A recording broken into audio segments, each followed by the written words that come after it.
Olá a todos, que alegria estarmos juntos mais uma vez para o nosso Tarde Cultural, esse programa que temos desenvolvido no seminário Reverendo José Manuel da Conceição, a nossa casa, onde ficamos muito felizes em poder discutir vários assuntos que estão ligados à cultura e como a teologia reformada responde a questionamentos, a posições que são importantes para o contexto pós-moderno.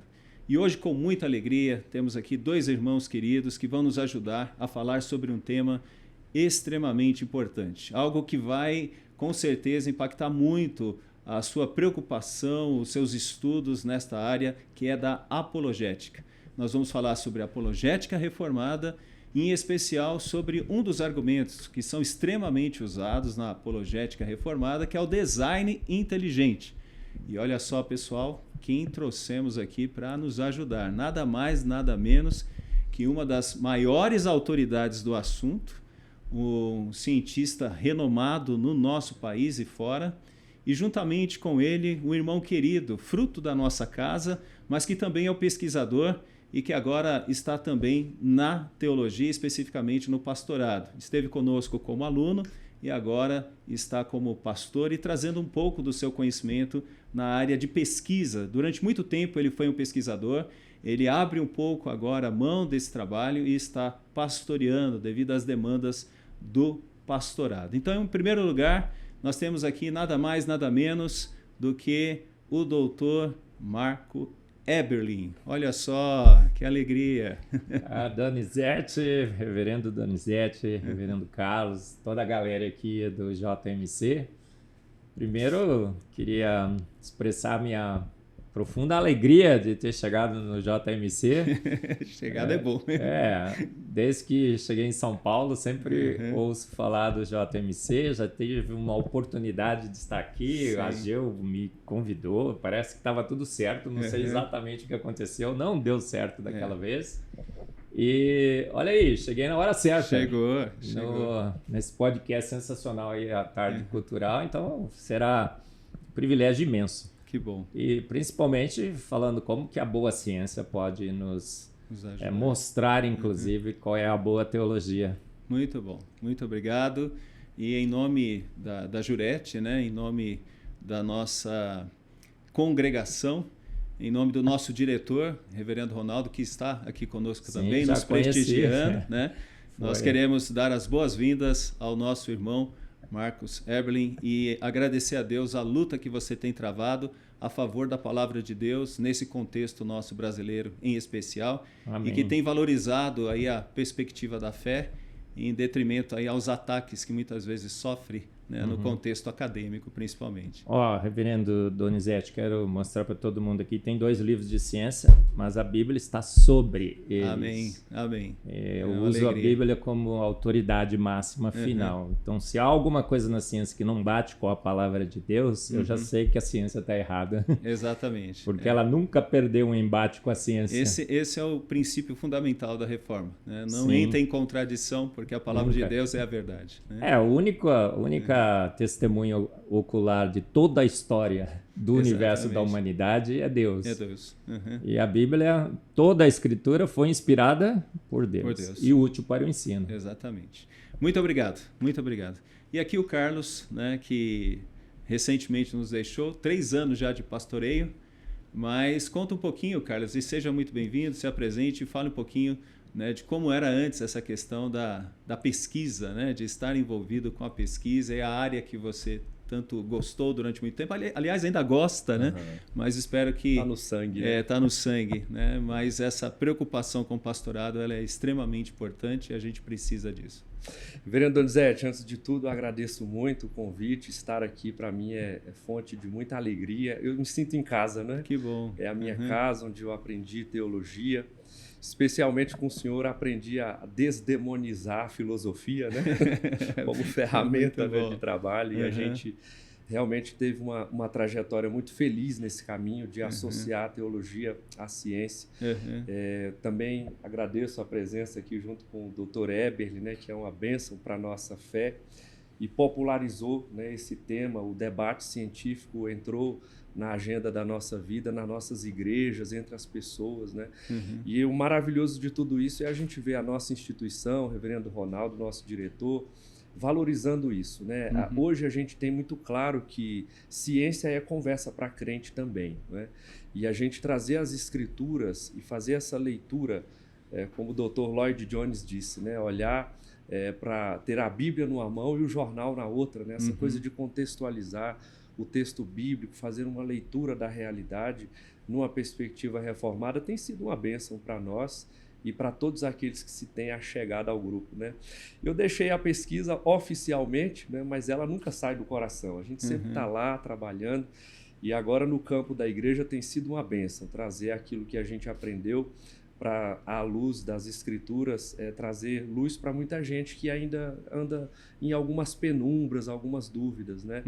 As escrituras como autoridade sobre tudo faz toda a diferença e a gente percebe como isso é transformador da realidade, né? Que bom. Prazer estar aqui com vocês. Prazer. E eu chamo vocês pelos nomes mesmo, pode ser? Fique à vontade, Ou doutores? Fique à vontade. Então vamos para os nomes. A gente claro, sempre... reverendo. No nosso manual é doutor duplo, então, né? Porque o manual chama de doutor também.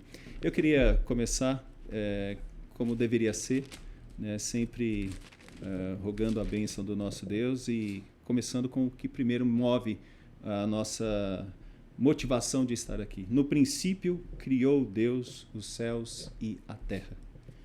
E quando a gente vai para o texto de Romanos, né, o presbítero Adalto Lourenço usava sempre a questão do poema, né? Nós somos, na verdade, o poema do próprio Deus. E aqui a gente vê isso no texto de Romanos, né, no capítulo 1, quando o próprio Paulo, falando para aqueles que estavam em Roma, dizendo a eles que ele tinha o desejo e o intuito de estar com eles, ele comenta a respeito da derrocada do pecado e o mal que existe, fazendo com que pessoas adorem a criatura ao invés do Criador.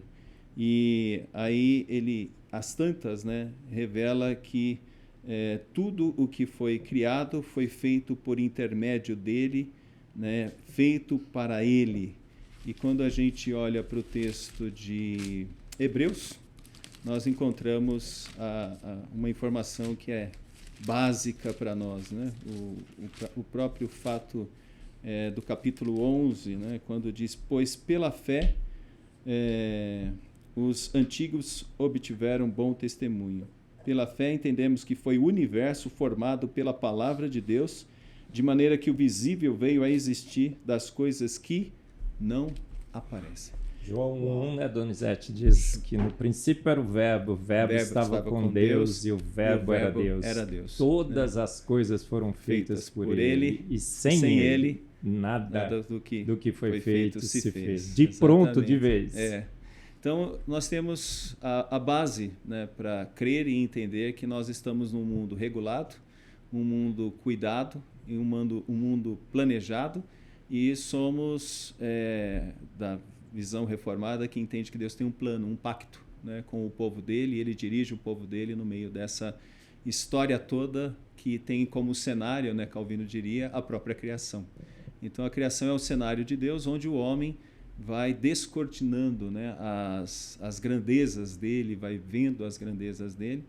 Então esse é o nosso intuito aqui, porque temos que falar de apologia. Apologia, 1 de Pedro 3,15, devemos dar testemunho da nossa fé todas as vezes que somos indagados a respeito disso. A razão, né? Da esperança, então, né? nesse sentido, surge a ideia de que há várias apologéticas, né? E nós trabalhamos aqui uma apologética reformada que entendemos que a palavra de Deus é suficiente, nós não precisamos de mais nada.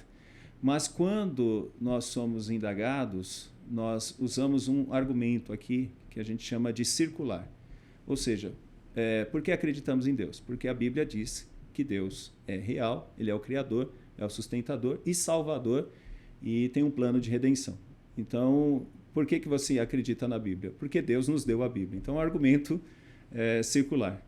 Mas esse argumento circular, ele não precisa ficar somente nisso, né, nós entendemos que em alguns momentos ele pode ser circular estreito, que é o ponto central, né, de onde vem toda a nossa base, aquilo que a gente estava falando, desde a aula da professora de EBD, né, e o circular abrangente. Então, se podemos estender e encontrar outras informações, elas são bem-vindas, mas desde que a palavra de Deus não seja negligenciada por isso, ou seja, ela não fique em segundo plano. Então, na teologia reformada, a apologética reformada, ela gira em torno para nós desses dois pontos. Circular estreito, ou seja, a palavra de Deus para nós já é suficiente, e o abrangente, quando nós podemos pegar outros elementos que podem nos ajudar a entender melhor como defender a nossa fé. Como é que vocês veem isso? Jó 12, de 7 a 9, Donizete, diz assim: pergunte, porém, aos pássaros dos céus, aos peixes do mar, à terra. Quem de todos eles ignora que foi a mão do Senhor que os fez? Então, a própria Bíblia também nos indica que, para dar a razão da nossa esperança, a gente pode perguntar para a criação de Deus, perguntar aos peixes do mar, às aves dos céus, à terra. Por isso que a gente pode usar as informações que vêm do cosmos, as fotos do James Webb, do Hubble. Por isso que a gente pode usar a Eva mitocondrial. Os céus proclamam a glória. A glória de Deus, o universo anuncia a obra de suas mãos. Então nós temos também uma fé alicerçada na razão. Pela fé entendemos. Eu não creio em Deus, eu sei que Ele existe. As evidências são grandes demais, são fortes demais. Então o cristão, eu entendo o argumento circular e concordo com ele. Mas ele pode também beber das evidências. E ele usa a Bíblia como filtro. Eu uso a Bíblia como filtro. Sim. Quando alguém chega para mim e fala naquela poça ácida, escaldante, venenosa, nasceu a sua tataravó, eu falo, tá errado. Eu não vou nem... vou olhar os argumentos, mas eu já sei de antemão que tá errado. Quando alguém diz que por milhões e milhões e milhões de anos o universo foi formado, eu tenho Salmos 33:9, que diz, porque ele falou e tudo se fez. Ele ordenou e de pronto tudo foi criado. Então, o próprio Deus já disse que ele fez de pronto, de vez, de uma vez. Você leu Gênesis 1:1, no princípio criou Deus os céus e a terra. Então, a terra não pode ficar 9,3 bilhões de anos esperando para ser formada, por isso que eu não sou big banguista. Olha só, como é que um crente pode ser? Jesus fala assim, olha, Mateus 19, não tendes lido que desde o princípio eu os fiz, homem e mulher, então não posso ser evolucionista, não posso crer em Darwin. Olha como a Bíblia nos indica o que é boa ciência e o que é péssima ciência. A Bíblia, eu uso a Bíblia como minha referência para filtrar. E é nesse ponto que nós chamamos isso de uma apologética pressuposicional. Ou seja, o nosso pressuposto fundamental é a palavra de Deus. É isso aí. E a palavra é o guia para você fazer boa ciência. 90% dos ganhadores de prêmio Nobel, todos usavam a Bíblia, inclusive, para fazer ciência. J.J. Thomson, da minha área, ele tem uma declaração que foi feita na Nature. Ele fala assim, dado após dado, espectro após espectro, a verdade que é enfatizada a cada avanço da ciência, que grandes são as obras do Senhor. E grandes descobertas científicas também foram feitas usando, inclusive, versículos bíblicos. As veredas dos mares. Matthew Maury foi lá e descobriu as correntes marítimas. Olha, todo o sanitarismo de Moisés, perfeito. Não encosta em morto. Que você vai estar impuro por uma semana, não é? Os médicos no tempo, nos meados do século XIX, faziam autópsias e depois da autópsia atendiam no hospital. Muitas mulheres, por exemplo, mulheres grávidas morrendo. Era só ter lido a Bíblia. Tá vendo só como que a Bíblia, inclusive, é referencial para várias e várias áreas científicas? Da aula de biossegurança, a escritura, né? Impressionante. Mas, reverendo, o problema que a gente vê assim, é que em algum momento da história alguém demonizou a fé. Supervalorizou a razão, né? E disse a fé é coisa de segunda categoria. Isso aí esvazia a capacidade intelectual, reflexiva. E a gente olha para a história e a gente vê que não é assim que funciona. Assim. Experiencialmente, a gente vê uma razão limitada. Né? A gente não tem condições de controlar tudo que a gente diz que controla. Né? Para o senhor ter ideia, a fé é uma coisa tão real e tão universal que até o cientista precisa ter fé para acreditar no que está fazendo. Sim, né? sim. O meu campo da investigação é a biologia molecular.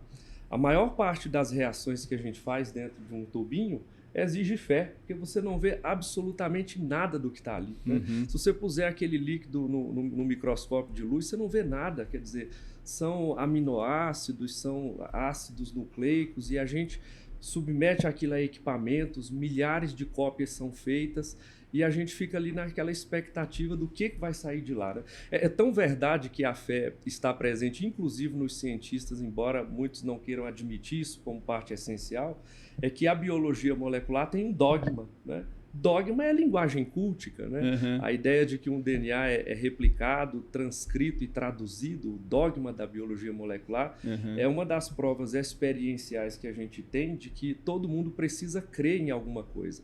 A razão é limitada. Né? O próprio Lutero dizia, é a prostituta do diabo. Né? Um dia ela nos ajuda, outro dia ela atrapalha. É verdade que é uma ferramenta, sem dúvida, importantíssima, mas precisa, como ferramenta, ser respeitada como algo limitado. Né? E a fé é algo essencial, especialmente para dar respostas ao que a razão não pode oferecer. Né? Mas a nossa fé tem uma qualidade superior, você não acha, pastor Carlos? Olha só, hoje eles creem que o urso nadando de boca aberta virou baleia. Estava na primeira edição do livro do Charles Darwin, que uma poça ácida, escaldante, venenosa gerou vida, que uma explosão criou o universo. E muito pelo contrário, a gente tem uma fé totalmente alicerçada na razão. Então eu digo assim, o pessoal fala assim, olha, precisa ter muito mais fé para ser ateu. Não, precisa ter uma fé muito diferente da nossa. Eu vejo a fé cristã totalmente alicerçada na razão, do bom senso, no equilíbrio, na observação da criação de Deus. Na honestidade dos cálculos. Né? Dos cálculos e tudo mais. Então, nossa fé é alicerçada na razão. Bom, só aqui vocês responderam duas perguntas que eu ia fazer, então tá ótimo já. Sim. E eu vou partir para uma aqui, pegando essa linha, então. Dr. Eberlin, quais seriam as lacunas, que a gente poderia dizer, né? As maiores lacunas científicas dessa teoria darwinista, evolucionista? Pastor, ela é totalmente cheia de lacunas imensas. Não há hoje nenhum lastro mais para Darwin. Darwin perdeu todos os seus lastros, certo. E toda a ideia darwinista ruiu. As três grandes forças, santos e processos do darwinismo, mutações. Fomos estudar todas as mutações. Causam o quê? Defeitos. E defeitos causam defeitos. Não há uma única mutação conhecida hoje em ciência que tenha aumentado a sofisticação, que tenha criado um novo processo metabólico, que tenha criado uma organela numa célula, muito menos asas. Né? Sim. Eu digo que nem tomando Red Bull, mutação criaria asas, né? Impossível. Então, todas as mutações são deletérias. A seleção natural, que era tida como grande processo que filtra a vida, levando a situações cada vez mais complexas e sofisticadas, o que a gente descobriu? Se ela faz alguma coisa, ela só ceifa o mais debilitado. Então, se alguém tem um tênis e o outro não tem tênis, e um leão está correndo atrás dos dois... Quem tem o tênis vai olhar para o outro e fala assim, eu não preciso correr mais que o leão, só preciso correr mais que você. E o leão vem e pega o cara que está sem tênis, mas o leão ele criou condições para que o tênis aparecesse. Não, se você tem o tênis, você escapa. Se você não tem o tênis, você não escapa. E o leão ceifou só o mais debilitado, que aconteceu na pandemia. A gente percebeu que alguém criou um novo sistema imunológico, alguém criou um novo filtro para filtrar vírus e tudo mais. Não. Quem escapou da pandemia era um pouco menos debilitado. E quem foi ceifado, as comorbidades e tudo mais, né? Alguns na minha família. Então, olha, a gente descobriu que a seleção natural só ceifa o mais debilitado. E o tempo, que é o grande santo. Porque, assim, antes de Darwin, tudo era jovem. os cosmólogos, astrônomos, todo mundo, gente, todo mundo antes de Darwin entendia que tudo era jovem. Não eram só os criacionistas, o pessoal do design inteligente, os cosmólogos, os astrônomos. Com Darwin, eles precisaram de tempo, porque o Darwin disse o seguinte, são milhões e milhões de anos e mutações lentas, graduais e sucessivas. Mudanças, ele não sabia nem o que seriam mutações. Aí falaram assim, então a gente tem que dar tempo para que o tempo, com o tempo, possa fazer os seus milagres. Sim. Foram envelhecendo, e tudo ficou milhões, depois passaram para os bilhões. Agora, com as fotos do James Webb, já queriam aumentar de 13,8 bilhões para 26 bilhões de anos do nosso universo. Mas o que a gente descobriu com as fotos do James Webb? O universo é jovem. Então, o tempo de Darwin ficou sem tempo para que, com o tempo, ele pudesse fazer os seus milagres. A gente sabe hoje que o universo é jovem. Então, lacunas são precipícios, são poços extremamente profundos e os três santos ruíram. Mutação é defeito que causa defeito. Seleção natural só ceifa o mais debilitado. Ela só talvez atrase um pouco a degradação que está acontecendo pela queda. E o tempo, eles ficaram sem tempo. Então, por isso que a gente está tão contente, tão feliz. E esse ponto é importante, né? A degradação por causa da queda, né? Então, isso explica, até a gente vai falar um negócio sobre o Plântica, que ele não tem essa resposta, e essa fala sua dá a resposta para o que ele não tem. Mas a gente vai pegar isso um pouco mais adiante. Reverendo Donizete, eu acredito que se o Dr. Darwin fosse vivo hoje e tivesse acesso aos dados que a gente tem, talvez ele reescrevesse o título dele como A Involução da Espécie. Né? Porque matematicamente a gente sabe, e o Dr. Eppelin destacou bem esse fato, quando a gente tem mutações, a maioria delas produz efeitos deletérios. Né? E o que a gente vê é que o que Deus falou no Jardim do Éden para Adão era verdade. Quando Deus disse a Adão, agora a terra será maldita por sua causa. Quer dizer, tudo ao nosso redor agora opõe-se a nós. Não é? O ambiente, os elementos, todos eles incidem contra... Vamos falar na linguagem do DNA. Né? O nosso código genético, a nossa receita para sermos o que somos, está o tempo inteiro sofrendo ataques de várias naturezas. E esses ataques causam para nós defeitos, causam problemas graves, e inclusive não apenas no indivíduo trazendo algum tipo de dano para ele, mas para todos nós no acumulado do tempo. Né? Por exemplo, o câncer, né? Os vários tipos de câncer são hoje descritos como doenças de natureza acumulativa. Né? Quer dizer, o excesso de elementos ambientais que degradam o nosso DNA, acumulam esse tipo de mutações e de problemas que degradam a nossa natureza. E um dos efeitos que a gente nota nisso assim, de modo mais evidente é o tempo de vida nosso. Né? A gente olha para os nossos antepassados vivendo quase milênio e hoje um homem a duras penas consegue atravessar um século. Né? E muito mal, quer dizer, com tudo funcionando com muita dificuldade. E a pergunta é de onde isso veio? Isso veio da involução da nossa espécie. Nós estamos degradando todo dia um pouco mais a nossa estrutura. Né? Pastor Carlos, veio do gargalo genético de Noé e seus filhos. Até Noé, você tinha casamentos entre pessoas de famílias diferentes e poucas mutações deletérias. Mas quando chega em Noé, entram os filhos de Noé com as suas esposas, e os filhos dos filhos de Noé tiveram que casar entre si. Primo casou com primo. Com sanguíneos. E a gente sabe que isso é um problema sério, porque Deus colocou um mecanismo lá para cancelar os genes defeituosos. Mas quando você casa com um primo, pode ser que ele tenha o mesmo. Então houve um decaimento na longevidade, que a gente percebe inclusive no relato bíblico, sensacional, porque vai 900, 969 para Matusalém. Quando chega depois de Noé, decai exponencialmente. O senhor da área de genética, você sabe, isso é um gargalo genético. Com certeza. Você coloca um casal de um animal numa ilha e depois volta lá, depois de várias e várias gerações, a longevidade daqueles animais caiu exponencialmente. O que nós fizemos com a medicina moderna? Porque Deus criou a ciência para minimizar os males da queda. A gente conseguiu reverter. Estávamos vivendo 40, 50 anos, né? No final Nos anos 30, 40, a gente Período vivia 40, crítico, 50 anos. Eu tive outro dia uma reportagem que eu sempre uso do Estadão, assim, uma velhinha de 45 anos. Isso, tem. Foi atropelada e morreu. 45 anos. A velhinha. Mas, começamos. Mas sabia, Carlos, Donizete, todos que nos ouvem, a longevidade começou a cair de novo. Mesmo com toda a medicina moderna, proteômica personalizada, todas as terapias que a gente está lá tentando mexer no DNA e tudo mais, começou a cair de novo.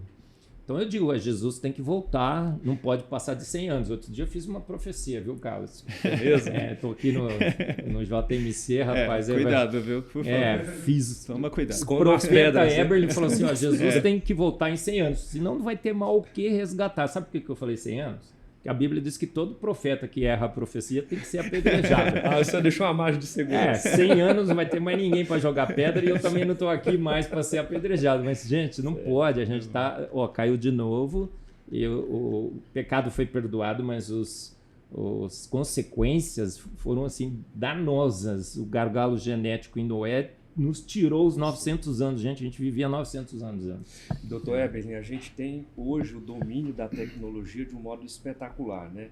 A energia nuclear, quer dizer, a mesma fonte de energia que a gente cria uma bomba é também a que a gente usa para tratar um câncer, um tumor, para fotografar uma pessoa de dentro para fora, fazer diagnósticos fabulosos, assim, muito precisos, né?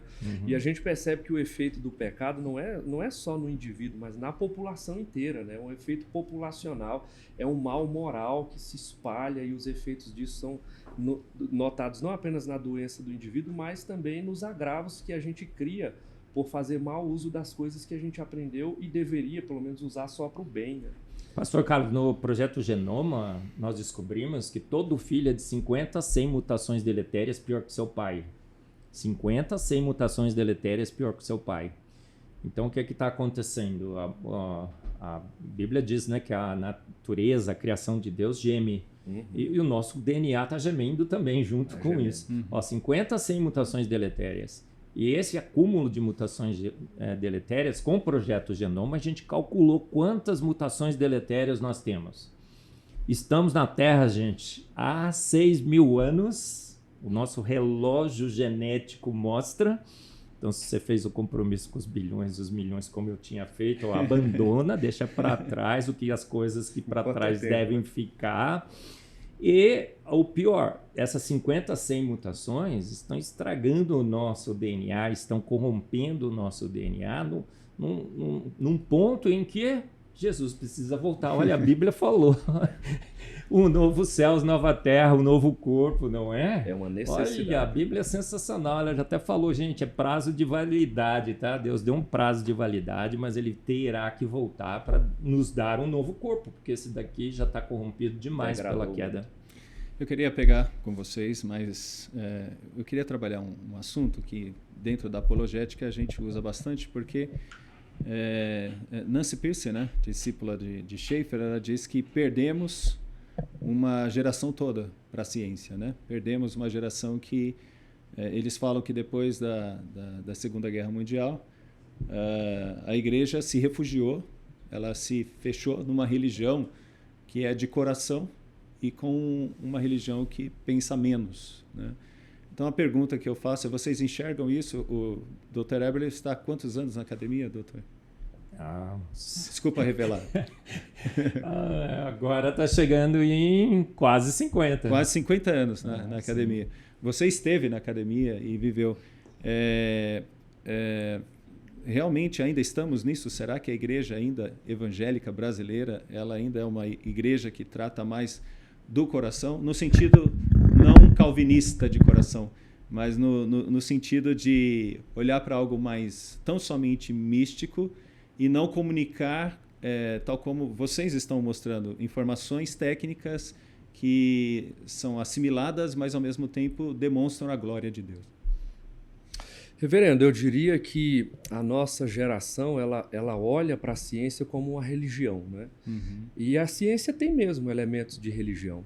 Tem livro sagrado, né? Um artigo publicado pela instituição tal, na revista tal, vai ser tido como verdade absoluta até que se prove o contrário, e não tem muita gente animada a ver a prova contrária. Né? É mais fácil, é mais simplista a gente só abraçar aquilo que está sendo dito. Né? O cientista, que é o homem, o estereótipo, assim, né? A caricatura do homem de jaleco branco, qualquer coisa que ele diga vai ser tido por verdade absoluta até que, né? Outra questão. As universidades se tornaram o grande centro do saber e a gente convencionou que tudo que vier de lá é verdade. Então, eu acredito que o grande problema que a gente tem hoje é a falta de questionamento, né? Inclusive por parte da igreja. Há muitos crentes que ainda admitem que você possa crer no microevolucionismo, que você possa crer em coisas dessa natureza, que é uma relação com Deus teísta, isso mesmo. Então, assim, ainda há gente que tenha esse tipo de visão e acha que isso é saudável. Felizmente... Compartimentalizar também, né? Quer dizer, eu sou o cientista, o pesquisador no sábado, domingo, verdade. Na segunda, terça, quarta, na quinta, igreja sexta, sou o crente domingo. Eu levanto as mãos para dizer isso que estou adorando. E do resto da semana eu sou um cientista secular. Né? Essas ideias todas são deletérias, aproveitando aquela visão anterior. Né? Mas, felizmente, o debate está aberto. Né? O Dr. Eberlin, o Dr. Adalto e outros tantos trouxeram isso para a realidade da igreja. E hoje, inclusive, eu vou a vários lugares assim, para fazer palestras nesse campo. É impressionante como os jovens estão nessa geração questionando esse ponto. Então quer dizer, temos uma melhora. Temos uma melhora. Eu vejo com otimismo. Assim, essa geração olha para essa questão, né, esses aspectos, digamos assim, divinos da ciência como, espera um pouquinho, porque eu tenho aqui uma visão contrária, eu acredito que isso... Então, pode ser que nas próximas gerações... aqui nessa mesa para ajudar a gente. As próximas gerações possivelmente vão não apenas questionar, mas vão ter coragem de defender publicamente esses posicionamentos assim, de modo massivo. Porque hoje ele está meio apagadinho, assim, ainda é um pouco tímido, né? Tá. Eberlin. E aí um pouco, né, Eberlin? Você esteve na Unicamp, né? Claro, ainda está lá? Sim. Na Unicamp, né? Agora estou numa universidade bem melhor, né, pastor? Universidade Presbiteriana Mackenzie. Ah, ela é, gente, com certeza. Em vários aspectos, ela é. Agora, eu queria só pegar um pouquinho. Você já esteve do outro lado. Você disse aqui pra gente que já foi pelo menos evolucionista teísta. Aqui eles chamavam de evolucionismo teísta, né? Que eu digo que falava que era pesticida, agora virou defensivo agrícola. Criacionista evolucionário. Você já viu essa, Não. né, pastor? A praga é a mesma. Eu fui, 40 anos. Tá bom. Então, assim, pastor, olha, o que acontece? A ciência nasceu dentro da igreja. Deus é o autor e consumador da ciência. Deus criou a ciência. Os principais pais da ciência, Newton, Faraday, Planck, Pasteur, Schrödinger, Thomson, todos eles, Kepler, faziam ciência para o louvor. Newton escreveu mais sobre Bíblia do que sobre Newton, tudo mais. E nós criamos as principais universidades ao redor do mundo. Sim. A Reforma criou. Sim. Aqui no Brasil, a Mackenzie, o NASP, a Unievangélica e tudo mais. Mas em 1859 chega Darwin com uma ideia, porque Darwin apenas teve uma ideia, escreve um livro em que o resumo do livro do Darwin, que tem um monte de gente que defende o darwinismo, inclusive dentro das nossas igrejas, mas nunca leu Darwin. Você lê o livro, ele está escrito assim: eu acho que modificações ao longo de muito tempo sofisticaram a vida. Ele nem sabia como a vida tinha sido. Ele achava que tinha sido uma warm little pound, né? Uma poça ácida, escaldante, venenosa. E o que aconteceu naquele momento, o iluminismo, o positivismo estava muito forte. A ciência estava em guerra contra a igreja, não contra a fé, não contra a Bíblia, contra a igreja. E caiu como uma luva, foi mel, né? Para o momento histórico. E aí eles falaram assim, não, agora nós vamos dizer que tudo foi formado por processos naturais. Matéria, energia, espaço e tempo. Deus não vai nem mais colocar o pezinho na porta. E o darwinismo foi vendido como a grande explicação sobre as nossas origens. Sem zero. Darwin no livro tem 0 de ciência. O darwinismo nasceu com 0 de ciência, continua com 0 de ciência e está morrendo com 0 de ciência. Por isso que cristão não pode estar do lado, né? Mas tem muito que está, né, pastor? Infelizmente. Aí o que aconteceu? Huss... principalmente o Bulldog de Darwin, qual é o nome dele? Os embriões, Haeckel, né? E começa agora, organiza o Clube X. Começa a fazer uma grande propaganda na ciência da evolução darwiniana. Muda todas as ementas das disciplinas ao redor do mundo, tudo evolução, evolução. Começam a dar prêmios para evolucionistas, só evolucionista ganha prêmio. Todo mundo passa agora a achar que a evolução é solidamente defendida por grandes evidências científicas. Nunca foi, mas eles venderam o produto muito bem. O que acontece? Essa informação chega na igreja. E a igreja faz o quê? A igreja que tinha criado as universidades, nós comandávamos as universidades, as escolas ao redor do mundo, era o empreendimento da igreja, da reforma. B.B. Arthur chama isso de evangelização ao contrário. As faculdades cristãs, elas foram evangelizadas e alcançadas por a gente se amedronta, contra o evangelho, né? Aceita sem questionamento, por isso que é um problema seríssimo quando a igreja não questiona as evidências. Recuamos, nos fechamos dentro das nossas igrejas e largamos o nosso empreendimento na mão deles. Agora a gente só vai falar, nós vamos louvar e ensinar a palavra de Deus nas nossas igrejas, não vamos mais discutir ciência. Ótimo, adoro estudar a Bíblia, adoro louvar, mas eu quero dar razão da minha esperança. O que aconteceu? Entrincheirados dentro das nossas igrejas, a gente deixou empreendimento para eles. Tomaram conta. 2/3 dos nossos jovens se tornam ateus hoje nas universidades, que nós criamos. Olha só. É um número assustador, né? Assustador. Aí, o que acontece?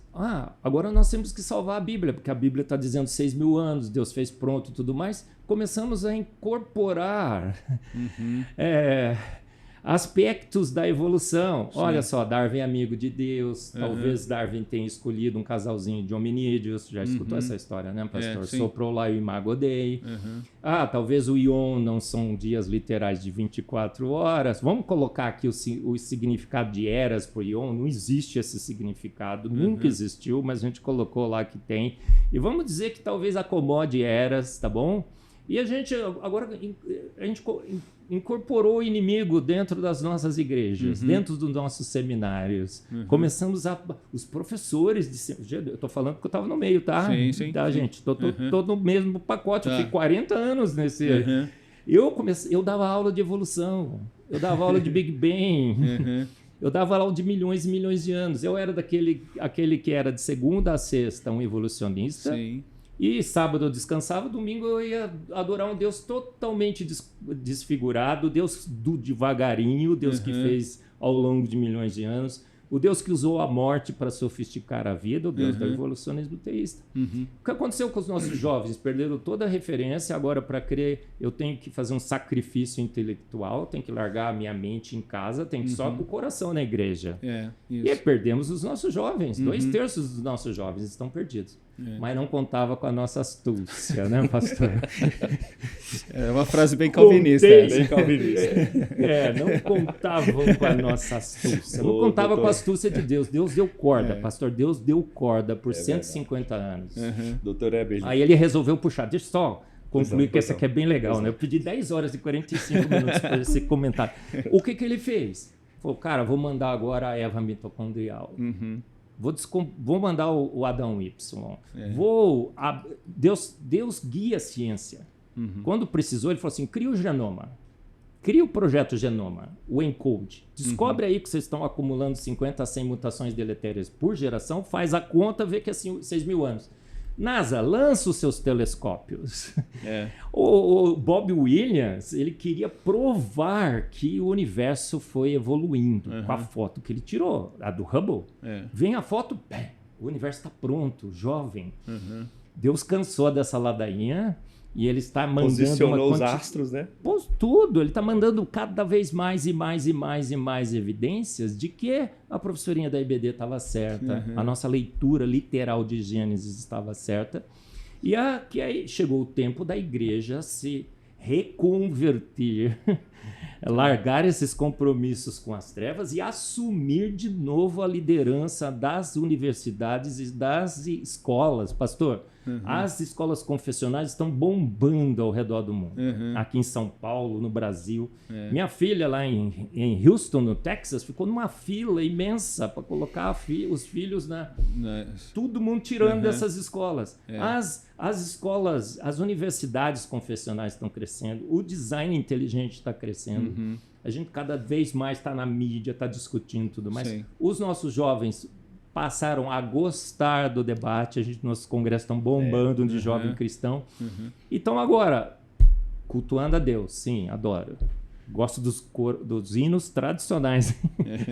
Lendo a palavra, mas lendo a ciência.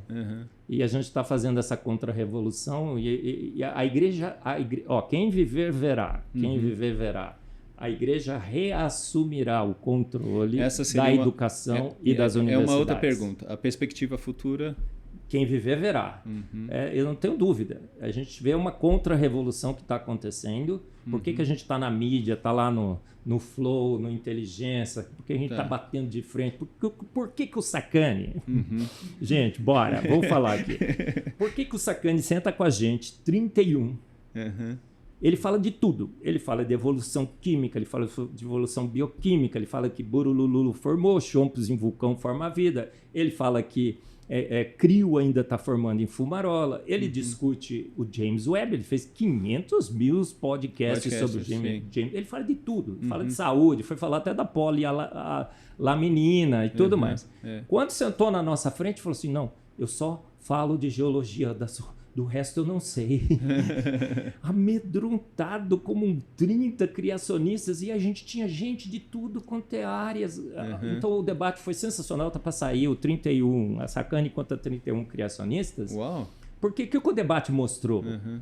O maior divulgador científico do Brasil, que mais representa hoje o ateísmo e a ciência que o pastor Carlos falou, acuado.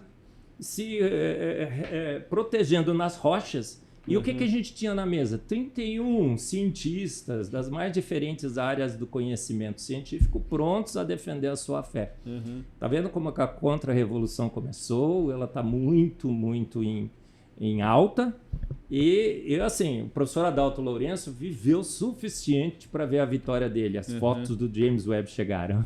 Um ano ele celebrou. Eu só espero que Deus me dê também esse mesmo privilégio de eu viver suficientemente para eu ver a igreja retomar a posição de liderança que ela sempre teve na educação e nas universidades. A verdadeira igreja. A igreja que segue todos os princípios da palavra de Deus. Verdade. Ufa, falei quantas horas? 10 horas e 45 minutos? Deu uns 15 minutos. Deixa ele tomar uma água. O senhor sabe que eu tenho tido uma oportunidade muito boa de falar aos jovens, e uma das coisas que eu tenho falado a eles é que o dono do empreendimento científico é Deus, né? Quando a gente vai lá em Gênesis, Deus disse para Adão que ele deveria cultivar a terra e dominá-la, né? A palavra lá é radar, que quer dizer, é a mesma palavra usada para remover a coberta, né? Quer dizer, Deus está dando uma ordem para Adão. Ele disse que ele deveria cultivar a terra e dominar, mas não disse como. Quer dizer, ele deveria dominar os processos, ele deveria entender o funcionamento das coisas, ele deveria primeiro partir da observação para depois reproduzir aquilo que ele estava observando e assim descobrir a terra, quer dizer, como é que ela funciona, qual é a dinâmica de interação. Deus estava, em resumo, dizendo para Adão, faça ciência, né? Tome conhecimento das coisas e domine pelo intelecto. Isso é fantástico. Muito bom. Né? Isso me dá margem para fazer duas perguntas. O Eberlin, na área de espectrometria, né? E você, na área que eu queria começar com você, falando sobre essa questão de epigenética, né? Como que isso tem um lugar também nesse aspecto do design ou de uma argumentação, do argumento circular abrangente, né? Para a questão apologética. E o Eberlin, com essa foi o seu centro de pesquisa, né, Eberlin? Foi em espectrometria, na questão? Trabalho com espectrometria de massas, mas hoje é uma área absolutamente multidisciplinar. Abrangente. A gente trabalha com genética, com biologia, com bioquímica, com petróleo, com energia. Por isso que é muito legal a gente sentar num debate, né? Quando alguém fala assim, olha, o petróleo é uma grande evidência dos milhões e milhões de anos. Opa, peraí, eu trabalho com petróleo, eu sei que eu posso fazê-lo em 1 hora no meu laboratório, olha só. É muito bom essa multidisciplinaridade que a espectrometria de massas traz. Né? Isso foi um ponto forte na questão dos seus argumentos, de entender isso, ou de uma possível conversão de um processo mais de um teísmo evolucionista para... Claro, olha, Pasteur disse que um pouco de ciência te afasta de Deus. Um pouco de ciência nos afasta de Deus, e quando não afasta, faz a gente fazer alguns compromissos com a ciência equivocada de homens. Então eu fui um evolucionista teísta. Por quê, pastor? Porque eu não estudava ciência, eu não fui treinado. Até a juventude na minha igreja a gente tinha treinamento bíblico e louvor. Ótimo, maravilhoso, não estou reclamando, tá? Mas eu era zero de ciências, não tinha um argumento sequer. O único livro que eu tinha lido, e a Bíblia tinha razão.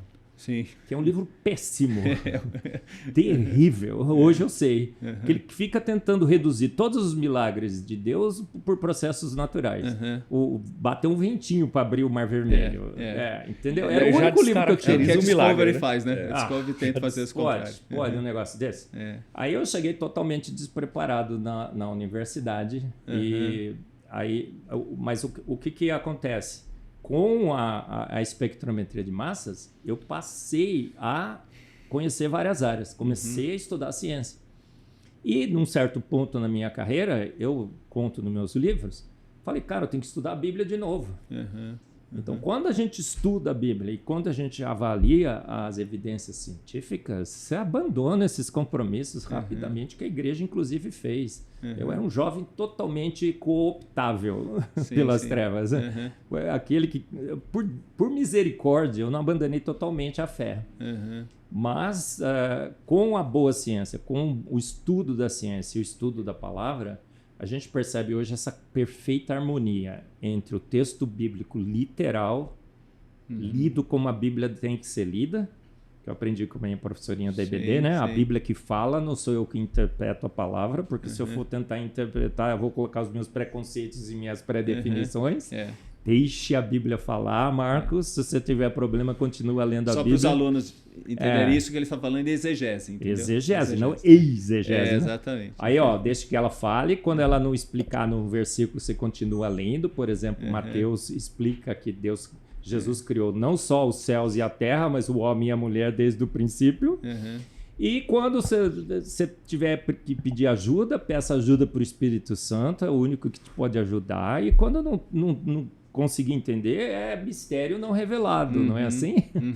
Correto. Então, você lendo a palavra literal, é clara, a Bíblia é clara, necessária, suficiente, autoridade final e inerrante. Os 5 pontos da palavra de Deus, né? Que eu sou presbiteriano, né? Todos 5. E o que acontece? Você percebe claramente que a palavra lida, literal, Salmos 33, 9, porque ele falou e tudo se fez. A gente foi lá no Big Bang, né? no James Webb, bang, ele fez pronto.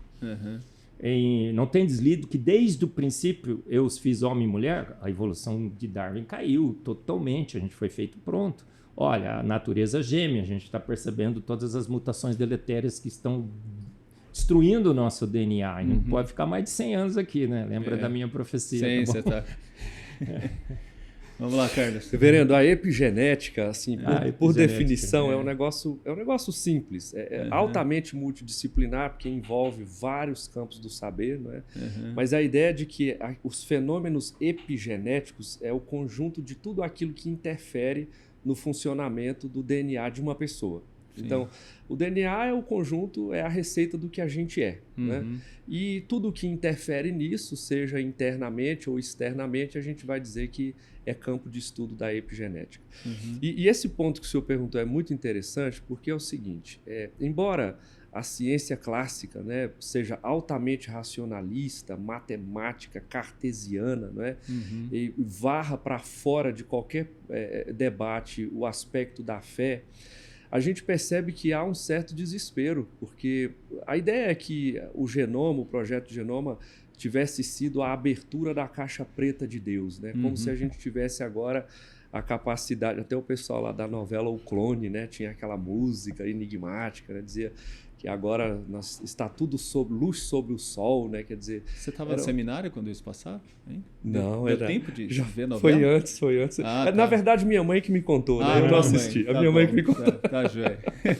Então, dali a proposta era gigantesca, mas a verdade é que a gente aprendeu a dominar muitos processos, a gente entende como a maior parte das doenças funciona, a gente desenvolveu mecanismos de controle para a maior parte delas, a gente deveria estar, de fato, mudando e melhorando a vida das pessoas significativamente, controlando aquilo que era o antes incontrolável.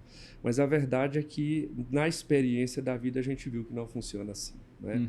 A pergunta é por quê? A gente dominando os processos, a gente entendendo como é que a proteína é feita, como é que a regulação disso se dá, por que a gente não consegue de fato mudar a realidade? Por que a gente não consegue dar vida para quem está no final da vida? Por que a gente lamenta em vários momentos? Por que um medicamento funciona em uma pessoa tão maravilhosamente e na outra é como água, sendo as circunstâncias muito semelhantes? A epigenética, no desespero de dar uma explicação, falou que isso é uma série de coisas aleatórias, uma sucessão de eventos que a gente não tem controle. Quer dizer, o desespero por não aceitar Deus acaba criando esse tipo de distorção na maneira da gente enxergar a vida. Né? Os próprios cientistas, o Dr. Eberlin deve ter tido alguma experiência nesse campo, eu imagino também, se encontram em muitos vazios da vida, porque em vários momentos a gente fica olhando para tudo aquilo que está diante de nós, os dados, as experiências e as expectativas, e vê aquilo frustrado, e a gente se pergunta por quê? Por que a gente não pode entregar aquilo que a gente propôs? Por que a ciência não consegue cumprir a sua grande promessa de salvar, de melhorar, de mudar a realidade das pessoas significativamente? A questão de dizer que isso é uma série de fenômenos epigenéticos é uma tentativa desesperada de tirar Deus da equação. Né? Então, eu acredito que a gente precisa seriamente olhar para a realidade, perceber o vazio que isso causa no coração das pessoas e dar um passo atrás. Né? A ciência e a fé nunca foram tão elementos necessários de caminharem juntos para a gente, de fato, ver mudança na realidade das coisas, ao invés de ficar batendo nessa tecla para o resto da vida de que essas coisas têm que estar divorciadas. Né? Ótimo, ótimo. Eberlin, para a gente entrar numa área que é muito importante, porque sempre isso vai ser comentado, né? E como que a gente faz um intercâmbio dessas informações por uma linha mais bíblica. Mas sempre entra a questão da Pangeia, dinossauros, dilúvio. Por favor. Maravilhoso. Olha, vocês me encontram no meu canal no YouTube, @EberlinMarcos, uma quantidade imensa de vídeos. Eu tenho uma palestra sobre os dinossauros incrível, sensacional. Outro dia um pastor abriu uma live e falou assim... Eu senti falta da camisa, né? Você não viu? Não vim. Não tem dinossauro na Bíblia. Gente, o que é isso? A Bíblia fala de dinossauros em vários versículos. Jó 40:15 é um braquiossauro. Jó 41 é uma serpente marinha que cuspia fogo. No mapa do Urbano Monte, em 1500 e pouco, tem lá regiões em que tinham serpentes marinhas que cuspiam fogo. Mito. Ele descreve todos os continentes extremamente bem. Descreve a Antártica sem gelo. Olha só. Então, tem vários vídeos no meu canal, vocês podem assistir. Pode colocar aqui, assim, olha, pode. @EberlinMarcos no YouTube. Aí, William, cadê o rapaz aí é bom, né? Tá vendo aqui, gente? Ó. E o que vai acontecer? Olha, sobre os dinossauros. Eu tenho uma palestra, tem milhares e milhares de visualizações. Foi uma EBD na Igreja Presbiteriana de Pinheiros.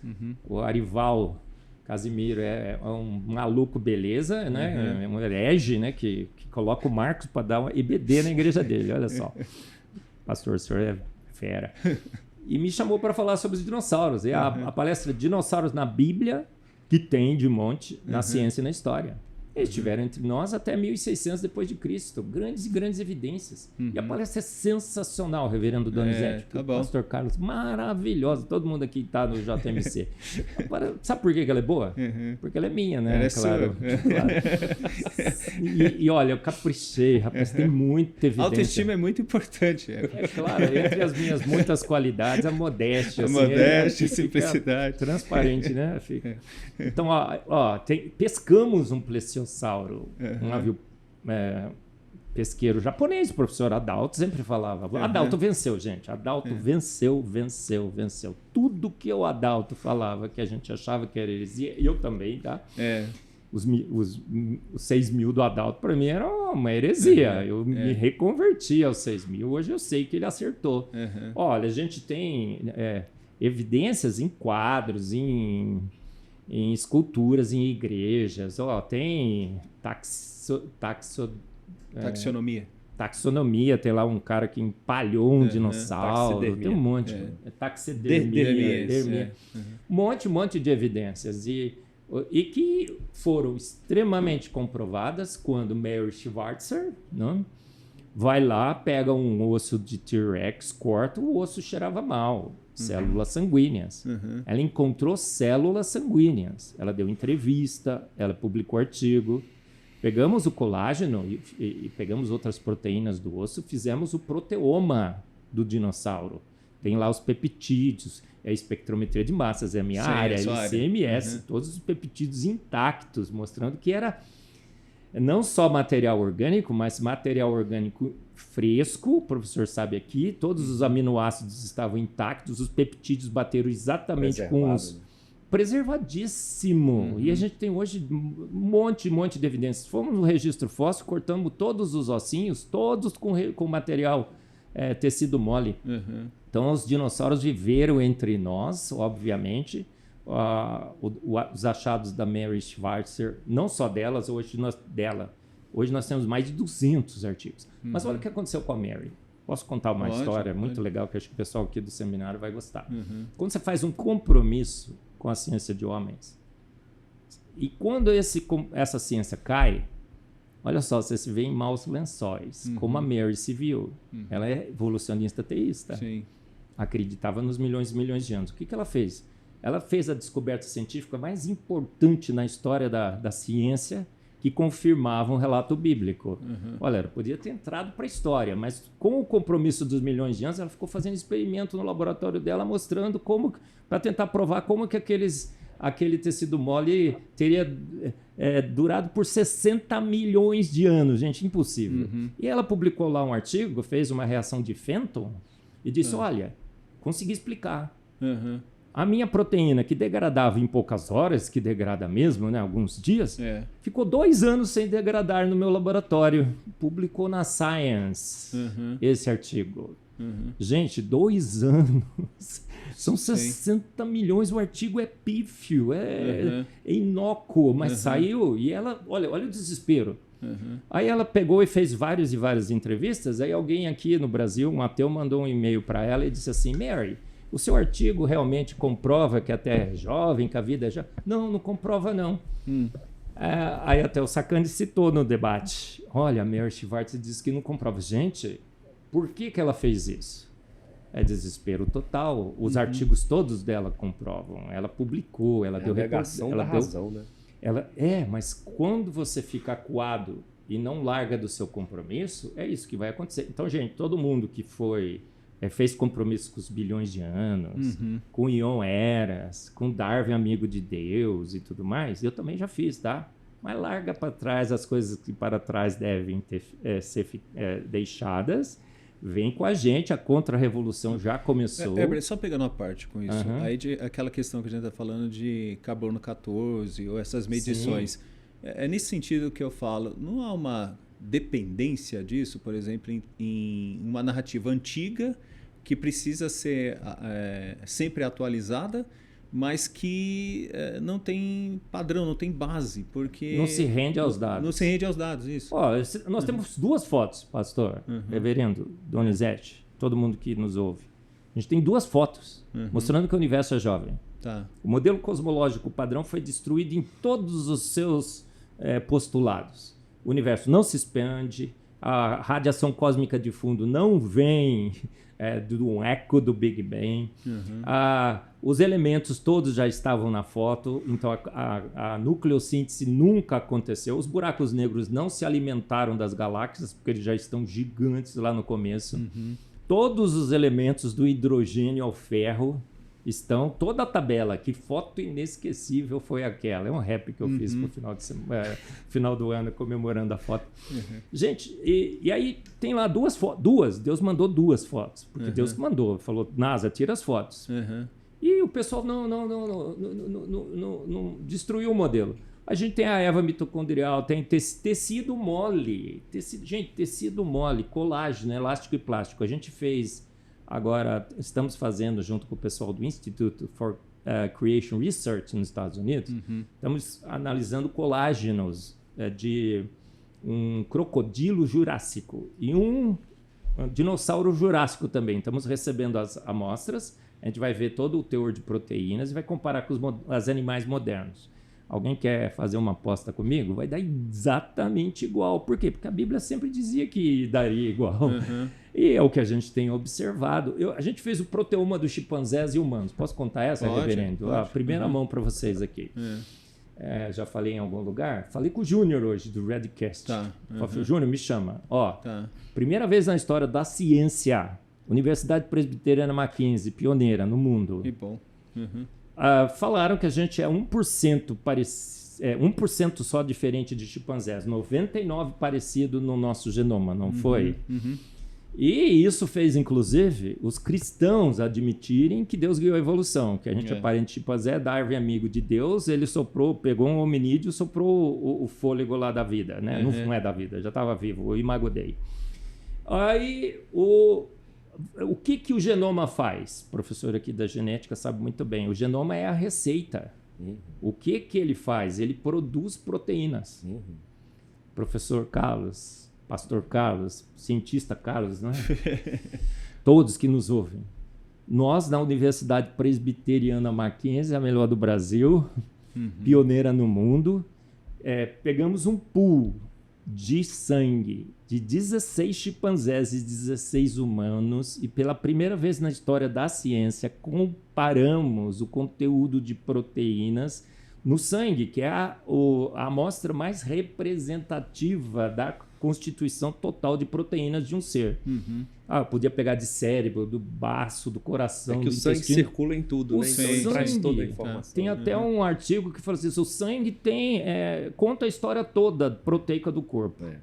Comparamos com o melhor equipamento possível para fazer proteômica hoje, identificamos mais de 6.000 peptídeos, 2.000 e poucas proteínas, que não tem tanta proteína assim no sangue. No soro, a gente fez de soro, diminuiu, tirou as proteínas mais abundantes, procuramos nas proteínas menos abundantes, que as que de fato contam a história. E quanto por cento, vou fazer uma pergunta para todo mundo aqui, quão semelhantes são os chimpanzés e humanos em proteína? Essa é uma informação em primeira mão, pesquisadores da Universidade Presbiteriana no Brasil, Tarde Cultural, no mundo, fazendo primeiro estudo de comparação proteômico realmente relevante. Tem algumas coisinhas. Temos um furo de reportagem aqui. Quantos por cento? O auditório pode responder. Chuta aí, pastor Carlos. Não, deixa o auditório a gente é 99% parecido do nosso genoma. O genoma expressa as proteínas. Quanto que nós somos parecidos em proteínas? Vamos lá, 80%. Alguém quer chutar um pouco menos aí? Pessoal? Não? Somos apenas 44% semelhantes. Somos 66% diferentes. Tá vendo? Isso é um Big Bang proteômico. E o Mackenzie... Descansa em paz, o chimpa não é teu humano. Está em outra categoria, definitivamente. Não há a menor possibilidade, pastor. Acabou com Darwin, acabou com todos os compromissos com as trevas. Irmão, você é um evolucionista teísta? Você achou que Darwin é amigo de Deus? Você achou que a Bíblia acomodava a evolução? Você achava que os milhões e milhões de anos era alguma coisa que a gente podia enxergar em Gênesis, no Ion? Alguma coisa que a gente podia fazer esse compromisso? Olha bem, vamos colocar Deus para guiar a evolução, vamos colocar Deus para guiar o Big Bang. A professorinha da IBD é muito radical, o Adalto Lourenço é radical. Eu também achava, tá? Deixe para trás as coisas que para trás precisam ser deixadas. Deus está nos afogando, atolando, abarrotando de evidências. Temos o Adão Y, temos a Eva mitocondrial, temos as fotos do James Webb, temos o tecido mole dos dinossauros e temos os 66% diferentes em proteoma entre chimpanzés e humanos da Universidade Presbiteriana Mackenzie. Bom. Dr. Eberg. Apenas, assim, de coincidência, sou o líder do projeto. Dr. Eberg, quem queria ser filho do chimpanzé hoje vai dormir órfão, então. Absolutamente. Já era. Outro dia eu cheguei eu conto para todo mundo, eu cheguei num zoológico. Tinha uma caverna assim, tinha um vidro com espelho do outro lado, né? Eu vi o chimpanzé e ele não me via. Então eu cheguei bem pertinho, ele chegou bem pertinho de mim. Aí eu olhei assim para ele e falei assim: mano, nada a ver. Você é peludo. Olha sua face toda enrugada. Olha, você foi feito para andar em galho, não é para andar ereto. Gente, nem na parecência. Nada contra o chimpanzé, tá? Até que ele é bonitinho. Simpático. Mas nada a ver com a gente. Ele transpira pelo pelo, a gente transpira pela pele. O cérebro dele é de 3 a 4 vezes menor. Toda a rede neuronal dele é totalmente diferente. Ele não fala e nunca falará porque ele não tem a região de Broca e Wernicke, o senhor sabe, né, professor? Aquela região neuronal que controla a fala e controla o entendimento da fala. Nós somos 2 vezes mais alto. A gente anda ereto, eles foram feitos para agarrar no... Não tem capacidade reflexiva, né? É puramente instintivo. Eu fui aqui no Museu Catavento, em São Paulo. Maravilhoso esse Museu Catavento. Mas chegando na sessão da evolução, falei, cara, que porcaria! Um museu maravilhoso com uma região totalmente equivocada. Está lá falando que nós somos 99% parecidos em genoma com os chimpanzés. Até a genômica hoje já está em 15%. Acabou de sair um artigo na Nature. Está todo mundo sabendo. Está lá a Lucy, aqueles ossinhos que eles acharam, que não tem nem nada. Está faltando o pé. Está falando, o pé é para andar ereto, mas não tem os ossos do pé. É um tributo a Darwin. Está lá, olha, certeza absoluta. Aqui, dele, fala oi para sua ancestral símia comum, a Lucy, o Lucy. Uma enganação. Um monte de crâniozinho assim. Olha, tá vendo? Esse aqui é a evolução dos crânios. Metade daqueles crânios são de chimpanzés, metade são de humanos. A gente está enganando as nossas crianças tem um filme, com uma teoria furada. Morgan Freeman, que a moça ela retorna até chegar na Lucy, né? Já viu? Tem um negócio assim. Sempre tem. Essa ideia, ela tá no imaginário do evolucionismo. A Lucy nada mais fake na história da ciência. É Lucy ou Lucy. A fraude é logo ali, eu falo. É um absurdo aquilo. Tudo. Eu tenho uns documentários de um canal no YouTube, chama Genesis Apologetics. Vou aqui sugerir para todo mundo assistir. Que ele vai relatando as fraudes atrás de fraudes que foram feitas para construir aqueles ossinhos totalmente incompletos. Você olha para aquilo lá, não dá para ter conclusão nenhuma, mas eles concluem em cima de ossos que sequer foram encontrados. E aí põe lá uma representação artística, porque se for no Museu do Catavento, tá lá, tire foto com a sua ancestral. Meu Deus! É até uma coisa que o Carlos já falou, que é o aspecto do que nós chamamos da vontade de crer. Né? É um argumento muito, né? Até o cientista tem isso, mas quando você descobre uma coisa, você já tem a vontade de definir que aquilo seja verdadeiro e cria, né? um imaginário ficcional sobre aquilo. Agora eu quero aproveitar para o Carlos e estudando um pouco a sua área, Carlos, como o nosso organismo sabe o local, o tamanho, o número e a simetria de cada órgão deve ter e como isso se relaciona com o design inteligente? É uma pergunta bem simples essa, Bem, né? A gente não sabe nada, né, professor? É verdade. É plano O corporal. combinado é que eu ia responder as fáceis, doutor Heber, e as difíceis. Ah, é? Então tá bom. Passa Vamos para lá. mim, então, essa. O cientista não sabe absolutamente nada. Isso se chama plano corporal e essa informação a gente nunca encontrou. Nunca encontrou. Não está no DNA. Como que essas... Para onde elas vão e aonde elas se montarão. A gente nunca encontrou, professor? Pois é. O esforço, digamos assim, que talvez mais tenha se aproximado é uma categoria de genes que eles chamam de genes Hox, né? Essa categoria de genes, segundo a teoria diz, ela determina na fase embrionária, quer dizer, nos primeiros momentos de desenvolvimento de uma fecundação, para onde determinadas células vão migrar e a partir dali aquelas células vão se reproduzir. Então, para simplificar, é como se fosse o seguinte: esta célula vai ser mão e estas ao redor dela serão dedos. Então, uma mão e ao redor dela 5 dedos. Né? Mas a pergunta que a gente tem que fazer, que é assim tão simples que chega a ser simplória, é quem é que determina o que é o lado direito ou o lado esquerdo para uma célula migrar? O que é que determina o que é o norte ou o sul para uma célula? Porque alguém poderia dizer, não, são sinalizações químicas, é um azimute magnético. Como é que a célula sabe o lugar para onde ela tem que ir? Como é que ela sabe o formato que ela vai ter que ter? E como é que ela sabe até quando ela tem que se replicar? Porque imagina o seguinte, se a gente fizer um boneco, um bolo, a gente faz uma forma, enche com a matéria e quando você tira a forma está pronto, né? Mas os seres vivos não funcionam assim. A gente é modelado de dentro para fora. Né? A gente começa numa estruturação minúscula e se torna um ser macroscópico. A pergunta é quem é que faz essas coisas migrarem para o lugar onde estão. Reverendo, essa é uma das perguntas que a gente faz para a ciência e que a ciência não tem resposta, porque a ciência para no campo da razão. Outra vez, a gente volta para aquela estaca zero. É tudo o que pode ser racionalmente explicado, matematicamente comprovado, é que é considerado verdade, ponto final. E a gente chega numa situação como essa no momento em que ficamos todos de joelhos, porque não há resposta. Não é? Se não me engano, foi Voltaire que disse, né, que se Deus não existisse, ele precisaria ser inventado. Né? Quer dizer, a necessidade de alguém superior, alguém fora dessa realidade para coordenar o funcionamento da realidade visível é essencial.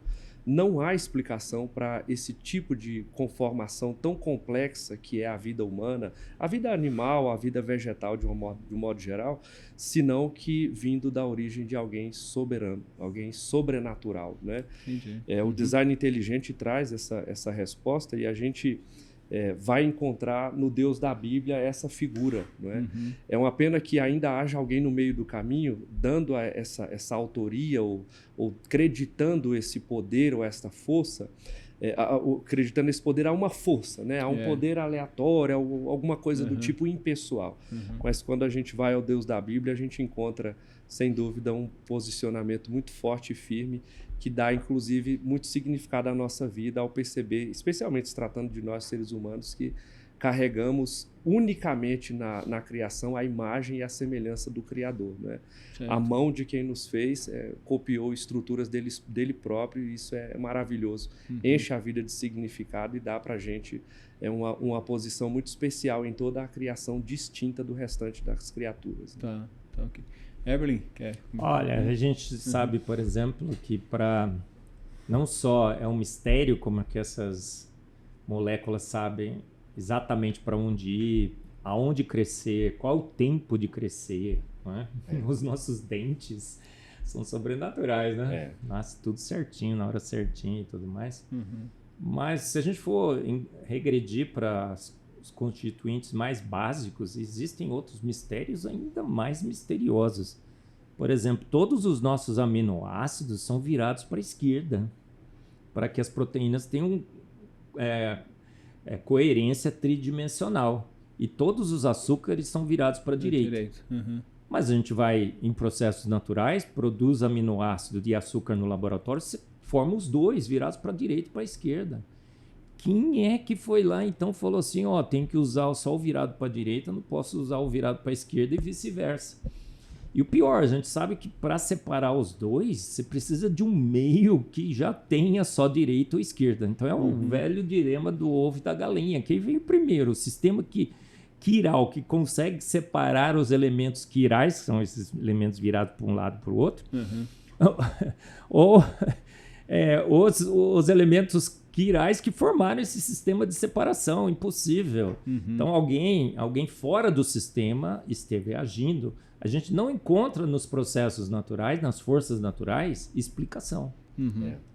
Já esgotou a possibilidade dos processos naturais não explicarem. E a gente só tem duas causas possíveis. Ou foi um processo natural, ou foi uma mente inteligente. Por isso que o design inteligente cresce no mundo inteiro. As próprias leis, as próprias forças, o próprio investigar da criação de Deus, eu não gosto dessa palavra natureza, né? Criação de Deus, está mostrando a total impossibilidade de processos naturais terem agido. Se não foi um processo natural, foi Resta uma mente a única inteligente. alternativa. Não tem como. Então, não só as evidências positivas, mas as negativas do outro lado estão jogando para o design inteligente como nunca antes.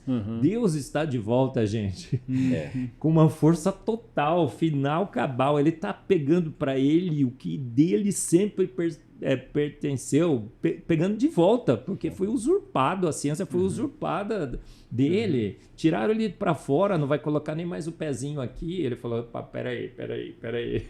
O exibido exagerado falou assim, calma, deixa eu mandar lá o James Webb, me diga aí como é que dois olhos bonitinhos, né? Como é que a gente sabe que tem que ter simetria e simetria é impressionante, meu Deus. A gente é simétrico. Como é que pode, né? Beleza. Os dois lados crescerem iguais. Falaram que a gente precisa ter um sistema independente de respirar, de falar e de se alimentar. 3 tubos. Altamente coordenado. Porque esse sistema 3 em 1 que a gente tem da laringe, faringe e o esôfago engasga. Engasga com salsicha e brinquedo. Sim. Deus não fez a salsicha e Deus não fez os brinquedinhos. Com certeza. Né? Todo mundo concorda. Né? E a bala soft. Índio não engasga. Índio não engasga. E embriagado engasga. O cara bebe todas e põe a culpa em Deus. Não, mas por que o sistema 3 em 1? Se não fosse 3 em 1... índio não engasga o quê? Índio não engasga, porque não come salsicha no pequeno brinquedo. É raríssimo se engasgar se você fosse índio. Ele não tem problema com o dente do siso, porque a mãe amamenta a criança, ele come comida dura, então o maxilar cresce. A gente está tendo problema com o dente do siso, porque a gente não está fazendo a coisa direita. Não expande o maxilar, né? Você tem o seu maxilar um pouco para trás, sua mãe não te faz o teste aí. O pastor está bem para frente, deixa eu ver o seu Donizete, tá razoável. Sua mãe não te amamentou, então seu maxilar ficou curto, o dente do siso nasce, dá problema, coloca a culpa em Deus. Olha só. Então o que nós estamos vendo aí? Nós estamos vendo aí nesse sistema 3 em 1 que eu estava falando. Outro dia um biólogo evolucionista disse o seguinte, bad design, coisa mal feita, como é que ele fala? São as gambiarras da evolução. Gambiarra da evolução. Sistema sensacional. Se a gente tivesse que ter um sistema independente, nós teríamos que ter 2 línguas e 2 bocas. Alguém quer ter 2 línguas e 2 bocas aí? A gente teria que ter um pescoço 3 vezes mais largo. Pescoção seria horroroso. Então parece que quem fez não só otimizou em termos de funcionabilidade, mas de beleza. E outra pedra de tropeço é o olho, né? A maneira como o olho né? Ninguém explica isso. Absurdo. Então assim, Adão e Eva, né? Deus quando preparou Adão e Eva falou assim, cara, vai ser funcional, mas vai ser lindo também, né? Eu fico imaginando, né? Então, a beleza, a simetria, a perfeição, o charme, tudo, são características. Porque o nosso Deus não só ficou procurando por função. E quando Deus faz, ele quis fazer lindo, belo, perfeito. Quando ele terminou a sua obra, ele viu que era muito bom. Muito bom. Muito lindo, muito bem feito. E depois do muito bom de Deus, não dá para melhorar. Nós estávamos falando de microevolução. Gente, cristão não pode ser microevolucionista. Não porque pode mesmo. Microevolução significa coisas que estão melhorando. Não, tá tudo piorando. Não tem microevolução, tem só involução. A gente está degradando e Cristo tem que voltar em 100 anos, lembrando da profecia. Aquela história dos órgãos vestigiais, né? Que foi uma tentativa de tentar sustentar a ideia de uma evolução. Tem a ver com apêndice, sabe? Aquela coisa de que nós temos resíduos de que a gente está... Enfim.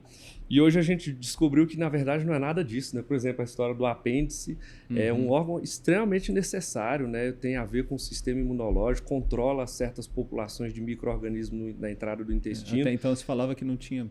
Arranca isso aí que é um problema e a gente descobriu que não é nada disso. Na verdade, extremamente essencial. Tem que estar lá. Quando não está, a gente descobre os problemas de população de micro-organismos no intestino que isso gera, os problemas de absorção de proteínas, especialmente do tipo B, né, pela falta daquela população bacteriana. Então, a gente hoje percebe que o debate é outro. Não tem essa história, né? Tudo muito bom. Muito bom. O apêndice tudo está no lugar que deveria sempre ter estado. Estávamos tirando as amígdalas. As amígdalas são extremamente importantes. Outro hoje, problema. Sim, era muito comum. Né? Salvo. Tinha gente que fazia operação falava assim, médico, corta o meu apêndice. Quem perdeu o apêndice vesícula, vai no Aparecia Procon. um cálculozinho, arranca fora, que é isso. Você perdeu seu apêndice, vai no Procon e faz uma queixa contra Darwin. Porque era assim, a luz de Darwin estava tirando. Hoje, você vai nos principais hospitais do mundo, eles não tiram mais o apêndice, eles dão uma carga de antibiótico, assim, só em casos extremos que eles tiram. Olha só. Então, foi uma teoria que não só corrompeu a teologia, mas corrompeu muitas áreas da ciência. A gente ficou procurando, gastando dinheiro para montar a árvore filogenética. Darwin visitou a Austrália e o seu pensamento evolucionista de raças superiores e inferiores fez os aborígenes serem caçados por esporte. Seus filhos foram tirados dos seus pais. E tem cristão que ainda se associa a essa teoria, pastor. Não pode não. Uma pergunta para vocês é o seguinte, nós começamos aqui com a professorinha da escola dominical. O fato é que a geração vai crescer e de qualquer maneira vai se deparar com esse tipo de ensino que é evangelístico, né? Que é dogmático também. O que vocês acham de ter numa preocupação assim, em termos de currículo de escola dominical, algo mais sempre voltado ou para algum tipo de classe, alguma coisa mais apologética? Eu acho que a ciência tem que estar em todo lugar, Reverendo. Eu acho que a gente tem que parar de achar que ela é um tema específico para uma palestra, né? Sim. Eu acredito que hoje a gente consegue trazer isso numa linguagem. Então, o Dr. Eber ele faz isso com muita destreza, né? Que é popularizar o conhecimento científico e tornar ele acessível a todo mundo, né? A professorinha da escola dominical, as crianças, cada um no seu nível aprendendo essas coisas, é maravilhoso, né? O que a gente tem que ter coragem hoje é de ser confessional de verdade. É assumir pressupostos de fé, a autoridade das escrituras sobre qualquer tipo de ensino. Isso vai dar as diretrizes para a gente caminhar no campo certo. E aí é como eu falo lá na minha igreja dominicalmente, não há assunto proibido ao pé da cruz. A gente tem que ter coragem de trazer todos os temas à pauta na certeza de que as escrituras são mesmo suficientes para sustentar tudo. Inclusive o fato de que a gente vai precisar de fontes extra-bíblicas para falar de alguns temas. E não tem nenhum problema em relação a isso, né? A gente vai falar de genética, a gente abre um livro de genética e abre as escrituras. Certo. A gente vai falar de química e seja qual for outro campo, até das ciências sociais, é a mesma coisa. Então a gente não pode ter medo do tema. A gente não tem que ser a gente tem que ter a perspectiva confessional muito clara, firmar os nossos pés nos nossos valores reformados e seguir em frente na certeza de que nós estamos do lado certo. Inclusive a ciência está mostrando isso todo dia, né? Certo. Eberlin? Concordo 500%, né, com o pastor Carlos. E olha, tenho viajado o Brasil, não tanto quanto o professor Adalto Lourenço, porque ele é imbatível, né? Teve praticamente todas as igrejas 5 vezes. Exatamente. No encontro da Fiel, se o Adalto não estivesse lá, parece que estava faltando alguma coisa, né? Porque ele tinha sempre a participação dele, que deixava, e era muito boa, né? E ele falava assim, e para mim é melhor, porque enquanto os outros têm tradutor, eu falo direto para você. Eu vou na igreja, reverendo Donizete, eu penso, olha, teve aqui um professor umas 3, 4 vezes aqui também. Adalto, o Adalto. Então, olha, eu vou nas igrejas, né? E eu falo lá, olha, pessoal, as fotos do James Webb. Por quê? Mostrar o universo pronto. Porque os céus proclamam a glória de Deus. Exato. O universo anuncia a obra de suas mãos. Som que se ouve até o fim do mundo, até o universo mais profundo. Olha,